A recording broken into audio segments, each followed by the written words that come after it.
You know what? They're right. We are troublemakers. And you know something else? The most effective people in history have also been troublemakers. Because troublemakers are change makers. Troublemakers aren't afraid to think for themselves, and they're not afraid to speak up for something they believe in, even if others are. Hi, Miranda. Oh my god, there we are. Yeah. It looks really good, right? Wait, this is so cool. I watch these on YouTube, but now I'm part of this. The Check. lighting's so good. Hi, everyone.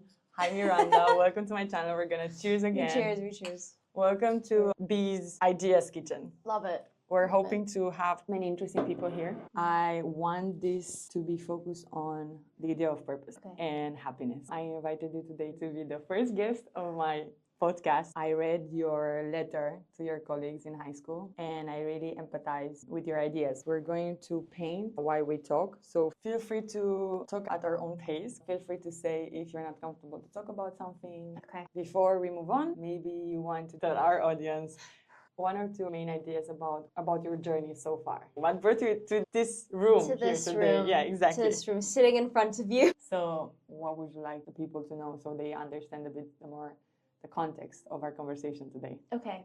Something that matters to me is to live a life on your own terms and live a life that's meaningful. The idea of meaning and purpose is different for everyone, but sometimes it's something that it's hard to find within yourself when something that you might think is meaningful or something that gives you purpose isn't something that everyone feels. Where do you come? What's your story, Miranda? Okay. So I'm getting distracted by I was born and raised in Canada. I went to the same school my whole life. I went to an all-girls school and I really enjoyed it, but I would say that was definitely very much of a bubble and I always wanted to venture outside. And so for college, I was never really sure what I wanted to do just because there were so many things I liked. So I ended up going, at the time I thought maybe I always liked politics, whatever, maybe I'll go foreign service. I went to this liberal arts college and it was the most different one I could find in rural Pennsylvania in the United States. So you were from Canada and then you moved to the US in a search for a career you wanted. Yes, exactly. And then you're here in China. And now I'm here in China. So I was there for a year and a half and then I interned at the Canadian Embassy after freshman year. And it was a great experience, but it also told me it wasn't really what I thought I would saw myself doing in the near term. So I ended up transferring to NYU in this major where you create your own major. Fell into real estate by chance and it was never part of the plan. And again, very lucky, did a stint in commercial real estate group on Wall Street. It was an experience that was very special because it was never in the cards for me. It wasn't something I planned, but also pretty soon I think I just realized it wasn't for me at this age. It just wasn't something that I really wanted to do long term. And so let's pause for a moment there. And maybe we go now to read that paragraph. Okay. Because I think it puts, wow, you're so good. No. Never face someone who's really good at their hobby. Wow, okay. So maybe I'm going to pick another hobby for the next guest. But I think I have it here and it's best if you read that two paragraphs. I really like these two paragraphs that starts with, well, if you haven't guessed by now, our grade has always been known as troublemakers. Okay. So I really want us to focus a bit more on this idea of a troublemaker. And let's see, after we read this, how we ended up where we are. Okay, sounds good. I like this song that's playing in the background too. That's great. It's mood music. Okay, let's start. Well, if you haven't guessed by now, our grade has always been known as troublemakers.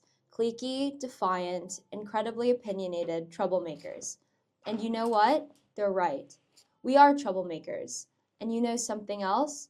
The most effective people in history have also been troublemakers. Because troublemakers are change makers. Troublemakers aren't afraid to think for themselves, and they're not afraid to speak up for something they believe in, even if others are. So yes, we are troublemakers, but we're principled troublemakers. We might not have taken the most APs or have been known for being incredibly cohesive, but we are unafraid of challenging the status quo. Disruptors, people who have not necessarily tried to conform to the system. When we wanted to ask questions, we asked, and we kept asking until we got the answer we wanted. And when we didn't, Well, that sure didn't stop us. Everything they say about us is true. We are outraged, we are difficult, and we might go against the flow. But you know what? That's what makes us who we are. That's what makes us successful as a grade, and that's what is going to make us successful in the future. In high school, there tends to be a very limited definition of success. We see success as taking the most amount of honors courses. We see success as collecting the most awards, displaying the most pins on a blazer, or having the most titles. We see success in grades and in numbers. We see it in what letter is written on your math test, what comment is given beside your name, what color you wear your blazer. We see success in the limited 8 courses you're allowed to take a year, in the universities you are accepted to that we deem acceptable. We see success in compliance, in obedience, in achieving upon the set path that has been drilled into us time after time. You see, the people we often see as successful in high school are those who follow the system rather than change it, who submit to authority rather than question it, who mold themselves according to society's standards rather than challenge why these standards exist and if they make sense. But the people who are successful in high school aren't always the people who become successful in the real world, because the real world rewards creativity, the real world rewards passion, the real world rewards troublemakers. How do we feel about this, Miranda? It's been how many It's years been 7 now? years. I still stand by everything I said in that. It's crazy that we had similar experience in terms of our feelings during high school. Yeah.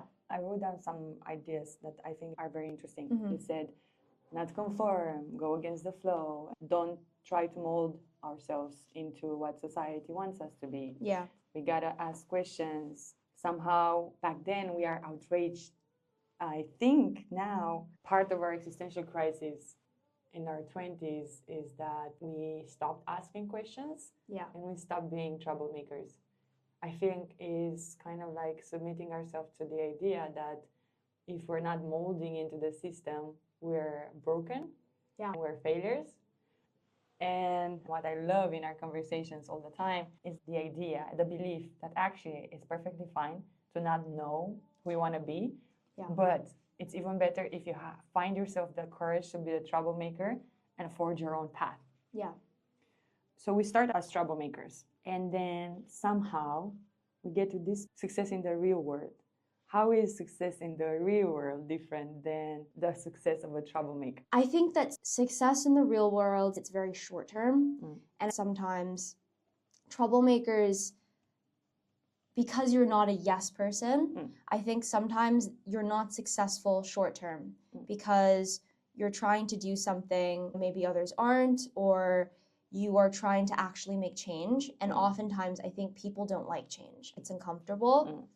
So oftentimes success in the real world, it's easier to get success quicker if you just agree and if you just conform. You just go down you the just path, go down right? the path. Yeah. There's this path of what society and what people see as successful. And I think that you're a troublemaker, you're going against the grain.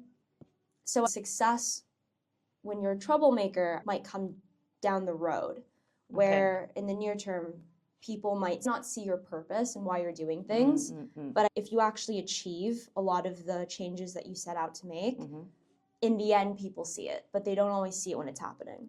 Can I ask you, what was the moment when you kind of gave up getting out of this high school environment where you thought it's possible to have your own troublemaker path and bought into the idea of the world that actually you just have to go into typical paths to be happy and safe? Do you remember exactly when it happened?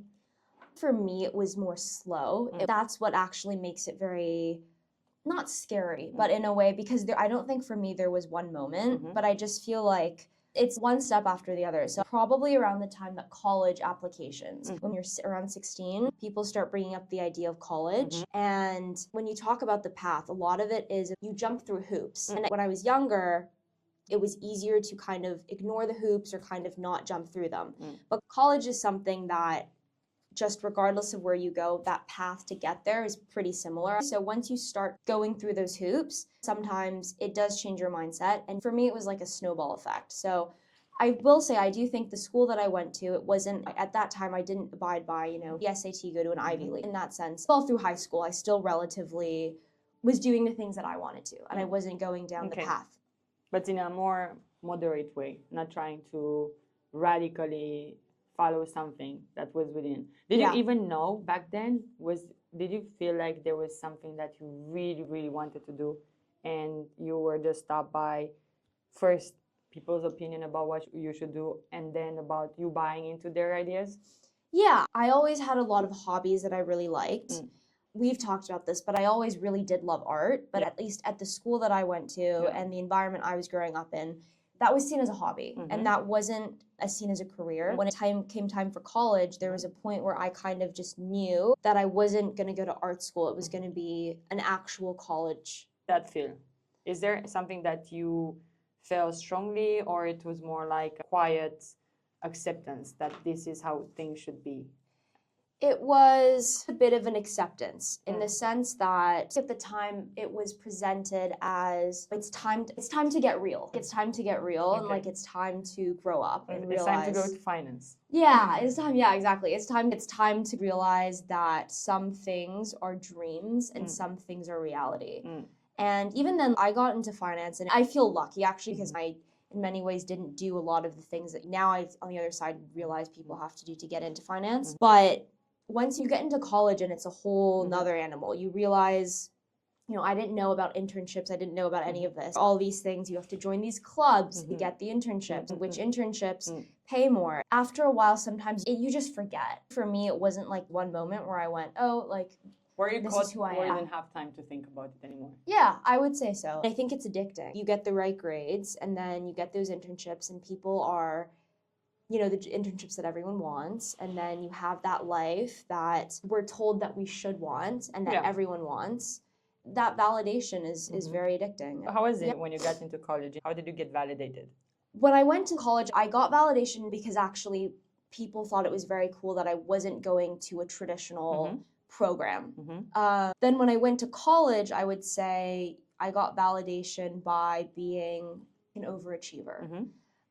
For people who sometimes, if you doubt whether or not you're good enough, and if that's something that you doubt in yourself, getting those material items like the internship and then other people's approval, I think it can be a substitute for how you feel about yourself.